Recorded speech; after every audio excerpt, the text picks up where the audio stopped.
Firman Tuhan hari ini telah diambil dari kitab Markus pasal 4 ayat 35 sampai 41. Mari kita mengakui iman kita, Yesus adalah Kristus, anak Allah yang hidup.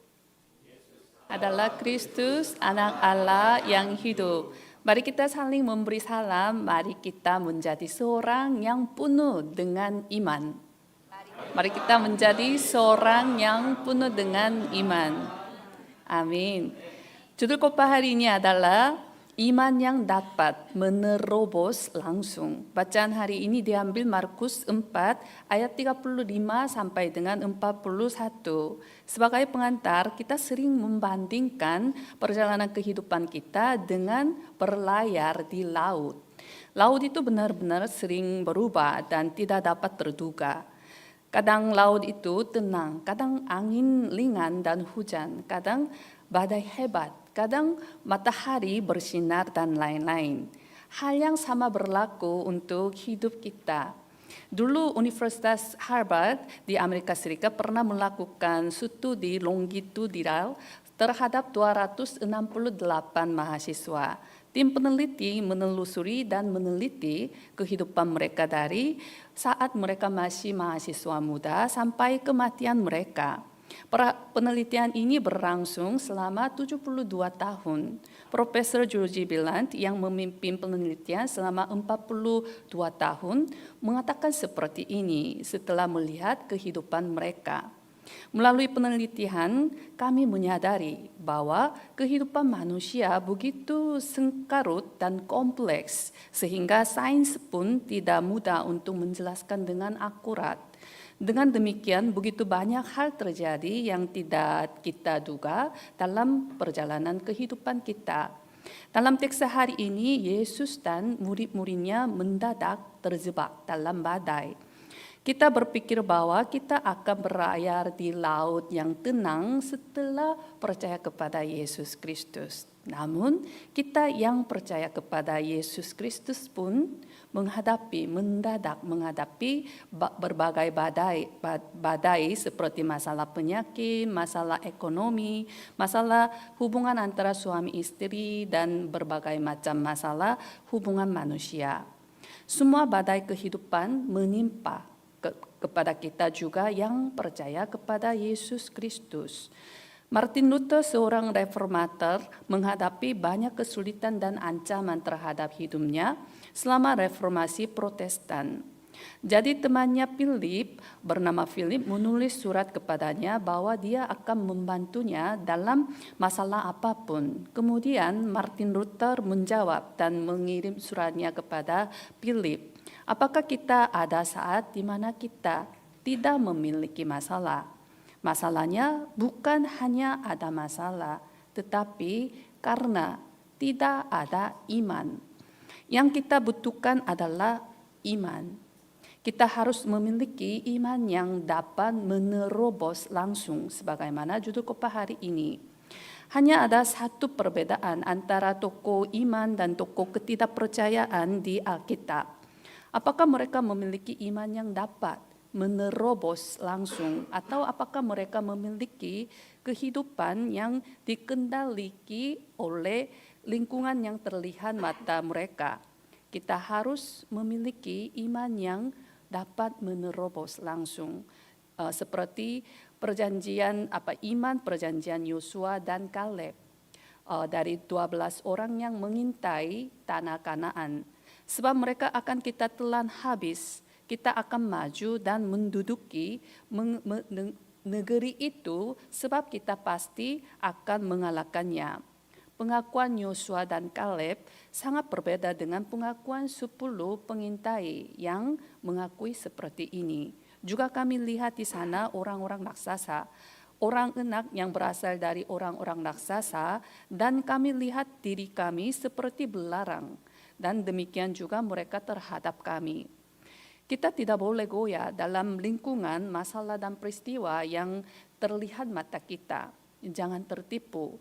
Ketika kita memiliki iman yang berfokus pada hanya Kristus, hanya perluasan kerajaan Allah, dan hanya kepenuhan Roh Kudus, kita akan menjalani kehidupan yang berbeda. Ketika kita memiliki iman yang dapat menerobos langsung tempat kemah kehidupan rohani maupun jasmani kita akan diperluas. Saya berharap saudara menantang diri dengan iman yang dapat menerobos langsung dalam situasi kondisi apapun yang saudara alami pada tahun 2024. Sehingga kiranya saudara dapat membangun baptisan yang kekal dalam setiap langkah kehidupan saudara. Pokok bahasan yang pertama adalah pandang secara rohani. Dalam ayat 35 sampai dengan 37, pada hari itu waktu hari sudah petang, Yesus berkata kepada mereka, marilah kita bertolak ke seberang. Mereka meninggalkan orang banyak itu lalu bertolak dan membawa Yesus beserta dengan mereka dalam perahu di mana Yesus telah duduk dan perahu-perahu lain juga menyertai dia.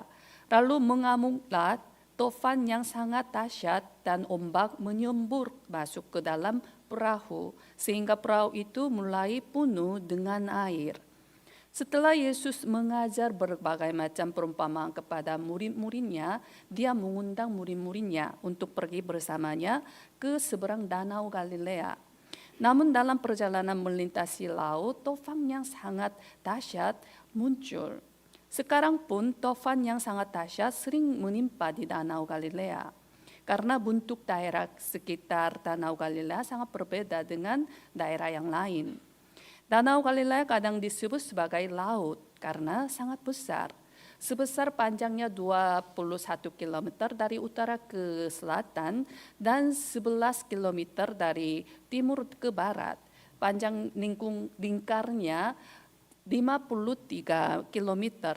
Hal yang istimewa adalah dikeliling di semua sisi oleh pegunungan. Secara khusus di sisi utara Danau Galilea ada Gunung Hermon yang tingginya sekitar 2.800 meter. Jadi di atasnya selalu ada salju yang tidak mencairkan sepanjang tahun. Ketika angin dingin bertiup dari Gunung Hermon ke Danau Galilea, itu tertabrakan dengan udara hangat danau lalu menciptakan badai. Namun dalam teks hari ini kita dapat melihat bahwa situasinya sangat darurat. Bukan hanya badai tetapi tofan yang sangat dahsyat dan ombak menyembur masuk ke dalam perahu sehingga perahu itu mulai penuh dengan air. Para murid yang pernah bekerja di laut sepanjang hidup mereka berusaha untuk keluar dari situasi yang darurat. Tetapi usaha mereka tidak berguna. Maka mereka membangunkan Yesus. Dalam ayat 38, pada waktu itu Yesus sedang tidur di buritan di sebuah tilam. Maka murid-muridnya membangunkan dia dan berkata kepadanya, Guru, engkau tidak peduli kalau kita binasa? Melalui perkataan mereka, kita dapat melihat bahwa mereka jatuh ke ketidakpercayaan. Mereka menyebut Yesus sebagai siapa? Mereka menganggap Yesus sebagai seorang guru yang sekedar memberi ajaran yang baik. Secara khusus mereka mengeluh kepada Yesus Kristus karena Yesus tidak melakukan apa-apa dalam situasi mereka hampir mati. Meskipun mereka telah melihat begitu banyak mujizat dan tanda-tanda yang telah dilakukan Tuhan Yesus, tetapi mereka tidak percaya bahwa Yesuslah adalah Tuhan Sang Pencipta. Jika saudara melihat reaksi para muridnya setelah Yesus menjadikan tenang danau itu, mereka berkata seperti ini dalam ayat 41, siapa gerangan orang ini sehingga angin dan danau pun taat kepadanya. Meskipun mereka bersama dengan Yesus yang adalah Tuhan Sang Pencipta, mereka mengeluh dan merasa gelisah sama seperti umat Israel yang mengeluh di hadapan Laut Teberau setelah mengalami mujizat keluar dari Mesir.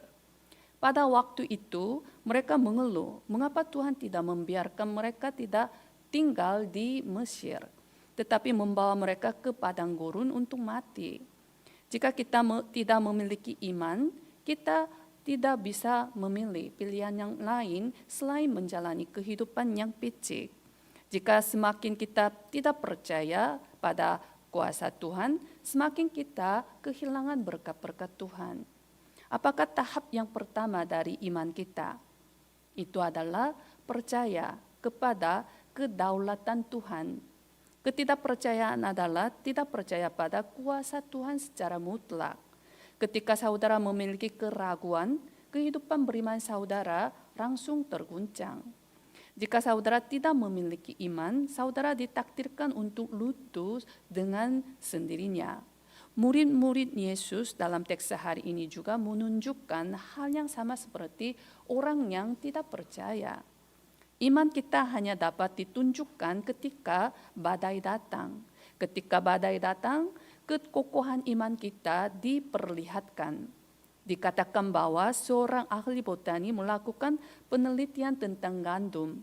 Biasanya tanaman lain ditaburkan musim semi dan dipanen di musim gugur. Tetapi gandum dan jelai ditaburkan di musim gugur dan panen harus bertahan hidup di musim dingin. Sehingga para petani menginjak jelai dengan sangat berhati-hati untuk tidak merusak akar atau daun, agar jelai itu tidak mati karena kedinginan. Oleh sebab itu ahli botani tersebut bereksperimen dengan jelai, yaitu menabur jelai pada musim semi dan panen di musim gugur, sama seperti tanaman lain. Hasil eksperimen menunjukkan bahwa jelai tumbuh sangat baik dan menghasilkan buah yang berlimpah. Tetapi masalahnya adalah ketika dia melihat ke dalam buah, itu adalah sekam kosong. Tidak ada biji-bijian. Jelai ditaburkan di musim gugur dan menjadi biji-bijian padat selama musim dingin ketika menderita kedinginan. Hal yang sama berlaku untuk kehidupan beriman kita. Semakin banyak penderitaan dan badai datang, semakin kokoh iman kita. Ingatlah saudara, pasti ada alasan di dalam penderitaan saudara. Dalam Mazmur 119 ayat 71, bahwa aku tertindas itu baik bagiku, supaya aku belajar ketetapan-ketetapanmu. Badai dalam kehidupan kita akan menjadi saluran Allah bagi kedewasaan rohani kita. Rasul Paulus mengakui seperti ini dalam Roma 5 ayat 3 sampai dengan 4. Dan bukan hanya itu saja, kita malah bermegah juga dalam kesengsaraan kita, karena kita tahu bahwa kesengsaraan itu menimbulkan ketekunan, dan ketekunan menimbulkan tahan uji, dan tahan uji menimbulkan pengharapan. Dengan demikian kita harus memiliki cara pandang secara rohani untuk menafsirkan persoalan dan peristiwa. Saya berharap saudara memiliki keyakinan dengan kokoh bahwa badai apapun tidak akan menghancurkan saudara. Saya memberkati setiap jemaat Indonesia serta Timur Leste dalam nama Yesus Kristus. Kiranya saudara dapat menjadi tokoh utama penggenapan perjanjian dalam menantang diri dengan perjanjian sambil percaya kepada Tuhan yang mendatangkan kebaikan dalam segala sesuatu bagi saudara dan saya. Amin. Pokok bahasan yang kedua adalah satu-satunya Yesus. Dalam ayat 38, pada waktu itu Yesus sedang tidur di buritan di sebuah tilam. Maka murid-muridnya membangunkan dia dan berkata kepadanya, "Guru, engkau tidak peduli kalau kita binasa?" Bertentangan dengan urgensi para murid, Yesus sedang tidur di tengah-tengah badai. Setelah para murid mencoba segala sesuatu yang bagi mereka itu mungkin, mereka menyadari bahwa tidak ada kemungkinan dan putus asa. Lalu mereka membangunkan Yesus dan berseru kepadanya untuk menyelamatkan diri mereka. Pada akhirnya mereka mencari Yesus. Tidakkah hidup saudara mirip dengan perilaku mereka? Biasanya saudara tidak mencari Yesus. Biasanya saudara hidup tanpa Yesus. Tetapi ketika saudara merasa urgensi, tidakkah saudara mencari Yesus pada akhirnya? Kehidupan yang biasanya itu sangat penting. Jika kita memiliki persekutuan yang mendalam dengan Yesus Kristus dalam kehidupan kita sehari-hari, kita akan memiliki iman yang dapat mengatasi situasi dan kondisi apapun dan menerobos langsung. Oleh sebab itu kita harus selalu menikmati pertanyaan menyertaan Yesus Kristus yang merupakan solusi atas segala masalah kehidupan kita tanpa peduli di tengah-tengah seberapa besar atau kecil badai kehidupan. Dalam Yesaya 41 ayat 10, janganlah takut sebab aku menyertai engkau. Janganlah bimbang sebab aku ini Allahmu. Aku akan meneguhkan bahkan aku menolong engkau. Aku akan memegang engkau dengan tangan kananku yang membawa kemenangan. Amin. Jika kita tidak menikmati rahasia penyertaan Yesus Kristus, kita akan merasa gelisah, putus asa, frustrasi karena persoalan dan peristiwa yang dihadapi.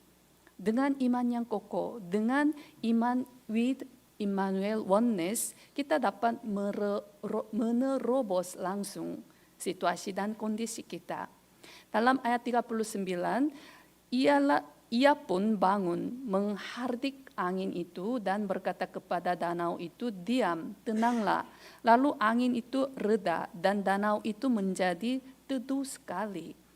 Karena seruan para murid, Yesus bangun dan menghardik dengan otoritas ilahiyah. Diam, tenanglah. Lalu segera danau itu menjadi teduh sekali. Peristiwa ini mengungkapkan fakta bahwa Yesus adalah Tuhan, Yesus adalah Allah. Yesus adalah Tuhan yang memerintah segala sesuatu di alam semesta. Dia yang membuat segala sesuatu tunduk. Teks hari ini mengatakan bahwa Yesus menghardik angin itu dan danau itu. Menghardik disebut sebagai epitimesen dalam bahasa Yunani. Ini adalah istilah yang digunakan pada saat mengusir setan. Dan ini adalah istilah yang digunakan untuk situasi tidak ada kompromi. Yesus sedang dalam perjalanannya untuk memberitakan Injil kerajaan kepada orang-orang bukan Yahudi di seberang lautan. Dia menggunakan firman-Nya untuk mengalahkan kekuatan kegelapan yang menghalangi pekerjaan Tuhan Yesus di sini. Yesus menunjukkan bahwa Dia adalah Allah yang memiliki segala kuasa di surga dan di bumi. Dalam ayat 40, lalu Ia berkata kepada mereka, mengapa kamu begitu takut? Mengapa kamu tidak percaya Yesus? Setelah Yesus menenangkan laut badai, Ia berpaling kepada murid-muridnya dan berkata, mengapa kamu begitu takut? Mengapa kamu tidak percaya? Yesus menganggap peristiwa badai sebagai masalah iman kita. Karena Yesus yang memiliki segala kuasa di surga dan di bumi bersama kita saat ini, sekarang pun. Oleh sebab itu kita tidak perlu kehilangan iman. Jangan lupa kita senantiasa bersama dengan Yesus Kristus yang memiliki segala kuasa di surga dan di bumi. Ketika kita tidak memandang satu-satunya Yesus Kristus, kita akan tersesat, kita akan kehilangan jalan. Pendeta Oswald Chamber berkata, ketika kita berdoa, kita tidak boleh begitu konsentrasi dalam doa, sampai kita kehilangan pandangan akan Yesus. Maksudnya apa? Seiring dengan kita menjalani kehidupan beriman, kita perlu berpegang pada esensi rohani, intisari rohani. Kekristenan sangat berbeda dari agama-agama dunia. Agama-agama dunia semuanya terfokus pada isi pendiri mereka, isi ajaran pendiri mereka. Tetapi kekristenan berbeda. Perkataan Yesus itu memang penting, tetapi Yesus itulah yang penting. Bukan karena perkataan Yesus kita diselamatkan, tetapi karena Yesus kita diselamatkan. Kita tidak boleh melupakan fakta bahwa Yesus Kristus bersama saya saat ini. Para murid kehilangan tentang siapa Yesus itu, jadi mereka berbicara tentang sesuatu yang sia-sia. Saya memberkati setiap jemaat Indonesia serta Timur Leste dalam nama Yesus Kristus. Kiranya saudara dapat menarik kesimpulan dengan satu-satunya Yesus Kristus. sebagai solusi atas segala masalah dalam kehidupan kita selama 24 jam, 25, dan membuat karya hidup yang kekal. Amin. Sebagai kesimpulan, ini adalah kisah tentang Penny. Suatu hari temannya bertanya kepada Penny yang dikenal sebagai Raja Mall di Amerika Serikat, "Penny, bagaimana kamu dapat sukses, begitu sukses?" Penny tidak berbicara panjang lebar tentang kesuksesannya, tetapi hanya 2 kata. "Saya berhasil karena kemiskinan dan karena Kristus." Bisa mengerti? Meskipun badai kesulitan dan kemalangan hidup datang, dia mampu menghadapinya langsung karena dia memiliki solusi yang merupakan Yesus Kristus. Badai kehidupan seiring dengan tanpa peramalan, tetapi jika saudara memiliki iman untuk menerobos langsung, tidak menjadi masalah. Pada bagian awal teks hari ini, Yesuslah yang berkata kepada mereka, "Marilah kita bertolak ke seberang." Apa yang Yesus katakan berarti Yesus yang bertanggung jawab atas mereka. Kita berada di perahu yang sama dengan Yesus karena Yesus memegang kemudi hidup kita. Kita dapat menikmati kebebasan sepenuhnya dari semua kekhawatiran, semua kecemasan, semua kegelisahan dan kegugupan. Saya memberkati setiap jemaat Indonesia serta Timur Leste dalam nama Yesus Kristus. Kiranya saudara dapat menjadi orang yang memiliki iman mutlak yang akan memperluas tempat kemah kehidupan rohani maupun jasmani sambil menikmati berkat penyertaan Yesus Kristus. Amin. Mari kita berdoa. Kami mengucap syukur kepada Allah Trinitas yang menyelamatkan kami dari kebinasaan, maut, kutuk, dan kuasa setan. Kami sungguh-sungguh berterima kasih karena kita dapat hidup dalam Kristus Yesus yang mendatangkan kebaikan dalam segala sesuatu, bukan hidup di dalam hukum dosa dan hukum maut. Biarlah kami percaya dan mengakui bahwa Yesuslah Mesias, Yesus adalah Kristus, Anak Allah dalam situasi dan kondisi apapun yang kami hadapi. Kiranya kami dapat menarik kesimpulan dengan satu-satunya Yesus Kristus. Ketika kami menghadapi persoalan dan peristiwa, kiranya kami dapat menafsirkannya dengan cara pandang rohani, sehingga kami menyaksikan Tuhan yang terbaik dan Tuhan yang mendatangkan kebaikan dalam segala sesuatu bagi kami yang mengasihinya, yaitu bagi kami yang terpanggil sesuai dengan rencana Tuhan. Kami berterima kasih atas segalanya. Kami berdoa di dalam nama Yesus Kristus yang memiliki segala kuasa di surga dan di bumi. Amin.